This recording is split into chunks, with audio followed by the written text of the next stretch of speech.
Here's a story of exactly how law of attraction works, and it may be surprising.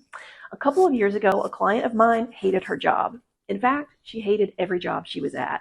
She had always been on the defensive, and in her words, people in the corporate world are out for themselves to step on you and get to the top. Ugh, can you feel the heaviness in that? And that's exactly what she got. It was her experience for years. So we started working together to shift that belief. She started out super skeptical. How could just shifting her thoughts and words affect her experience externally? Instead of spending time talking about her crappy current situation, we focused all of our time on how she wanted to feel in her job. We visualized it. She felt the emotions of how it was to experience a supportive, encouraging team, one who lifted her up and valued her. During this time, a manager at the corporation reached out to her. This manager knew her from an acquaintance of hers, and while there wasn't a position available to her, he really liked her experience and he just wanted to go to dinner to get to know her a bit better. So long story short, she ended up working for this manager a few months later, and she's been there for the last couple of years. And guess what? It's the most supportive, encouraging environment she has ever been in. She loves her job. So what happened here? Instead of thinking and talking about the way things were going in her current reality, she began thinking and talking about the way she wanted things to be. She spent so much time in this experience and feeling the emotions that it was almost like she was already in this type of environment. And she was open and took action, open and receptive to the dinner meeting, and she took action to build a relationship with the potential manager. This combination has changed her life, and it can change yours too.